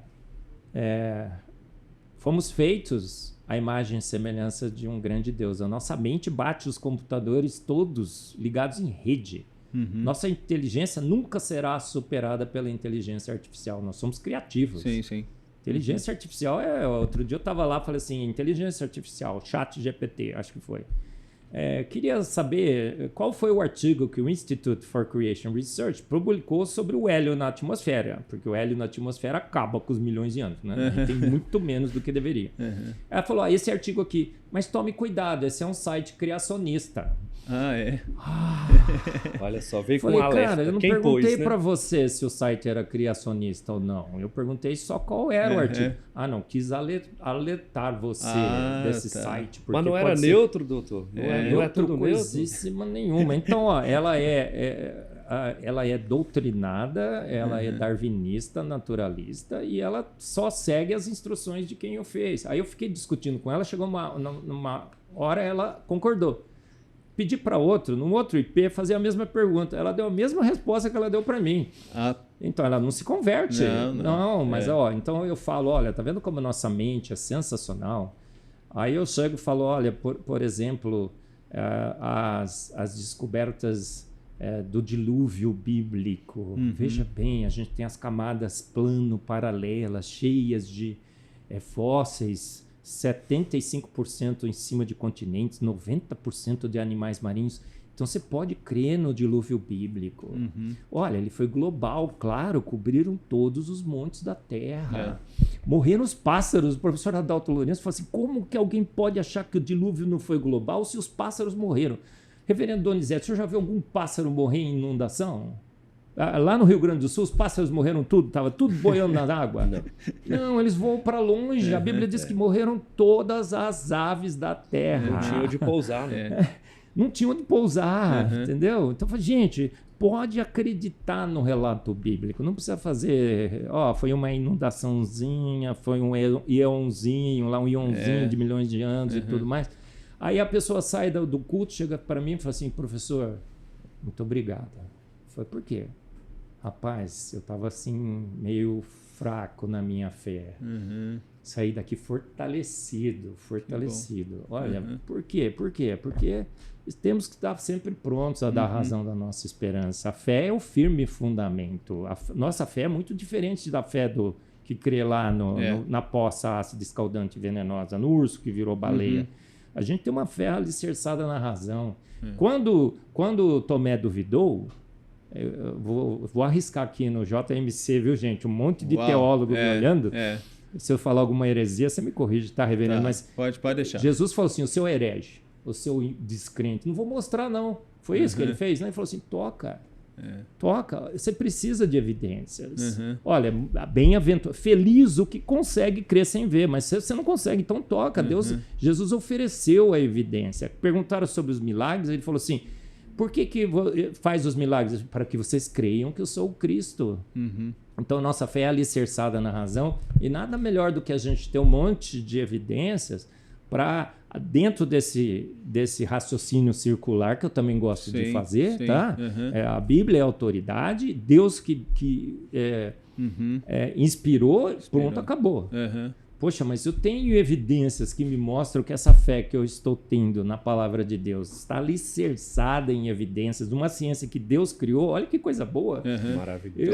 Eu satisfaço não só o meu coração, mas a minha razão. O Fromm, ele toma algo mais ou menos assim. John Fromm, que é um apologeta, um filósofo, ele diz o seguinte, eu tenho todas as informações da realidade do Senhor Jesus Cristo, creio em Jesus Cristo, morro por causa de Cristo. Mas para o ímpio, quando ele ouve isso, e tem mais um detalhe, por exemplo, um testemunho claro de Flávio Josefo, que comentou sobre Jesus Cristo, então isso é mais um argumento que eu não posso deixar de usar e utilizar para alcançar também o ímpio, né? Não estou aguentando, tem que falar alguma coisa também, pastor, sobre a ressurreição de Cristo. Por que o senhor acha que ele permitiu que todos os seus apóstolos, discípulos, morressem mortes terríveis só porque eles estavam testemunhando sobre a sua ressurreição? Para que ficasse o testemunho mais evidente, mais forte da história da humanidade. Ninguém morre por uma mentira que ele sabe que é uma mentira. Exatamente. De um farsante que ele sabe que é um farsante. Mas todos eles morreram. Por quê? Para que a gente tivesse abarrotado de evidências que Jesus de fato ressuscitou. Então você vai num debate com o ateu e fala, cara, o que é isso? O cara sabendo que Jesus é um farsante, sabendo que era só falar, ele não ressuscitou não, ele estava livre, ele morreu por aquela mentira. Sim. E ele ninguém, a Lava Jato deu um apertadinho, o pessoal já entregou tudo, não foi? É verdade. Milhões no banco, o cara já entregou, né? Não deu muito certo no final, mas tudo bem. Então, a razão da nossa esperança, o próprio Cristo nos ofereceu. O reverendo Donizete, sem querer entrevistá-lo, assim, mas o senhor tem um conceito muito bem construído a respeito dessas últimas palavras aqui, que é o conceito do teísmo trinitário canônico, né? Se o senhor pudesse nos dar uma palhinha disso, seria uma maravilha. Já virou uma... Como é que fala? Uma chave minha, né? Porque é isso mesmo, né? Você tem que... Não seria completo qualquer sistema de ensino, daí essa fé que você está falando que é importante para nós, que ela tem que ser teísta, ou seja, um Deus pessoal, porque o deísmo pode levar em outras religiões para uma impessoalidade. Né? Por exemplo, hindus e todos mais, eles podem também ter uma crença na sintonia fina, na sintonia fina e todas essas coisas. Pode dizer, tá vendo? Por isso que o Sol ele não se movimenta tanto, porque tem uma estrutura quase que deísta controlando todas as coisas. Então eles acreditam também em design inteligente. Mas quando você fala de um Deus pessoal, você tem que falar de um Deus pessoal trino. E aí você tem que voltar para a palavra de Deus. Pai, Filho e Espírito Santo. O conserto da criação e da manutenção da criação e da redenção da criação. E aí a questão canônica. Você não tem um outro lugar onde vai ter uma referência sobre isso, senão na própria palavra de Deus. Então, se você foge disso, você não tem uma verdadeira ciência. Verdade. Se você foge disso, você não tem uma verdadeira cosmovisão do mundo. Então, isso atrela todas as outras coisas, porque senão você pode ficar diluído. Isso é libertador, né? Graças então, a isso Deus. é o que a teologia reformada traz, né? É o que Calvino fala. Calvino não começa dos filósofos, ele começa da Bíblia. Então, a Bíblia é a base, é o que você está fazendo. Eu não começo meramente da ciência, eu vou da Bíblia para a ciência. Porque se eu venho da ciência para a Bíblia, eu estou transmutando uma verdade que é sólida por uma outra que tem grandes dificuldades até de compreensão. Verdade. Por isso que em uma hora o ovo não funciona, o ovo é bom, o ovo é ruim, café é bom, café é ruim. A semente do tomate. A semente do tomate, então você tem esses problemas todos, né? Bem verdade. Comuns. Então é nesse sentido. Muito bom. Eu queria a última palavra de vocês, porque nós estamos no final, e eu quero só dizer que foi muito bom. O tempo voou, a gente nem percebeu passar. E eu queria que o Erblen falasse dos livros dele, por favor, e desse uma palavra final, e o Carlos também. E mais uma vez, em nome da nossa Jurete, né, que nos dá condições de estar aqui, da nossa congregação do seminário Reverendo José Manuel da Conceição, presidida pelo nosso diretor que está aqui, que agradecemos imensamente por nos abrir esse espaço para uma conversa nesse nível. Quero dizer que estamos muito gratos com a presença de vocês e que talvez aqui seja a primeira de muitas outras, onde a gente possa ter bons momentos e conversar talvez sobre questões mais pontuais, né, não tão genéricas assim, e eu creio que vai ser de grande valor também para todos nós nessa tarde cultural. Por favor, o Erblen, os livros também, falar um pouquinho. Eu vou falar primeiro porque eu não tenho livro. Mas então tá bom. Eu louvo a Deus por esse momento que a gente ficou junto aqui.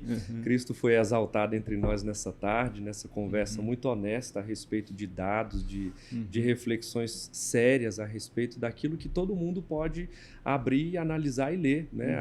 A internet, especialmente na nossa época, abriu a porta para o conhecimento, é irrestrito, né? Assim, você vai a todo lugar.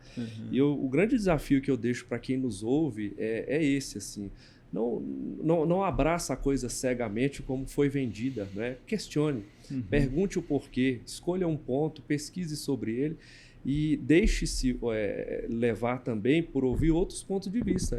Esse que, inclusive, a IA às vezes bloqueia, né? Vá a outras fontes, porque ninguém pode chegar a resultados diferentes fazendo sempre tudo igual, né? Então, permita-se um novo caminho, porque a gente tem que se permitir mudar, especialmente quando é para melhor, né? Então, eu agradeço muito pela oportunidade de ter estado aqui. Carlos. E sempre que essa for a agenda, a gente vai ter o maior prazer em colaborar com ela. Obrigado. A nossa gratidão. Bom, pessoal, olha, esse é o livro que é a única referência de verdade absoluta na Terra.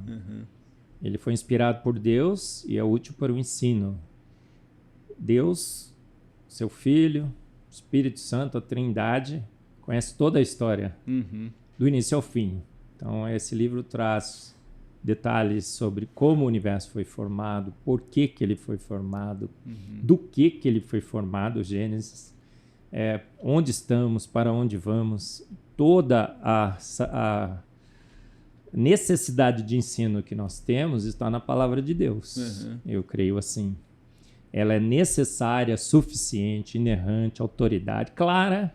Quando ela fala em 6 dias, criou Deus os céus, a terra e o mar. Por isso que trabalha em 6 e descansa em 7. Ela foi clara demais.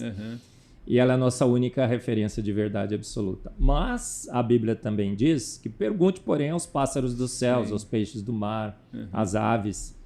Quem de todos eles ignora? Esteja sempre pronto a dar razão da sua esperança. Hoje nós vivemos num ambiente secular totalmente que tem a ciência como seu grande Deus. Então você precisa também ter argumentos dentro das áreas científicas. E o que a gente tem feito na ciência? Esse livro Antevidência, esse livro Fomos Planejados, a maior descoberta científica de todos os tempos. Com a boa ciência, a gente está achando um monte de evidências que corroboram as verdades bíblicas. E cada vez mais a gente está pronto a dar a razão da nossa esperança. Então, a todos os cristãos que me ouvem, a clareza bíblica que sempre foi nos ensinada com as nossas professorinhas da IBD, que um grande Deus, pelo poder único e exclusivo da sua palavra, em 6 dias, há 6.000 anos, fez todas as coisas, está sendo corroborada pelos grandes avanços científicos, pelas fotos dos telescópios, pelo genoma, pela Eva mitocondrial, Adão Y e tudo mais. Nunca foi tão incrível e sensacional ser um cristão bíblico raiz como é hoje. Então, reconverta-se se você fez algum compromisso com a ciência dos homens, volte à sua professorinha da IBD, volte a ler a palavra de Deus como a palavra de Deus precisa ser lida, deixe ela falar e defenda com ousadia a sua fé. Amém. Com o peito aberto, estude a ciência e estude a palavra de Deus, para você estar sempre pronto a dar razão da sua esperança. É isso que eu tenho procurado fazer, o que fizemos hoje aqui, procurado fazer nessa mesa. E vem com a gente, porque a contra-revolução científica, Deus recuperando para si o que dele sempre pertenceu, já começou, está em pleno curso e está quase terminando. Vem com a gente para participar da festa. Obrigado, Eberlin. E tantas coisas que você falou que foram tão assim, maravilhosas. Essa do Mackenzie, essa pesquisa da nossa Universidade Presbiteriana Mackenzie nos enche os olhos. Ficamos muito felizes. Presbiterianos do Brasil. Presbiterianos e agradecemos a Deus por você estar lá e poder fazer parte e liderar esse projeto. Que Deus continue te abençoando. Eu tenho um pezinho também nos batistas, tá? Nos batistas, geração, né? Mas sou presbiteriano. Então tá bom. Batistas presbiterianos do Brasil. Nós temos uma grande alegria de ver esses irmãos junto conosco fazendo muitas coisas boas também, né? Então, mande um abraço para a sua igreja, lá de Pinheiros.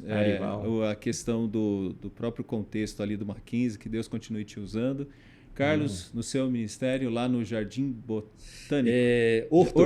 Isso, na Rua do Horto. Rua do Horto, uma igreja linda, né? Que tem linda. no meio das árvores lá. Então, que Deus continue abençoando o seu ministério. Amém. E em nome do JMC, né, em nome da nossa congregação, em nome da nossa Jurete, mais uma vez, muito obrigado.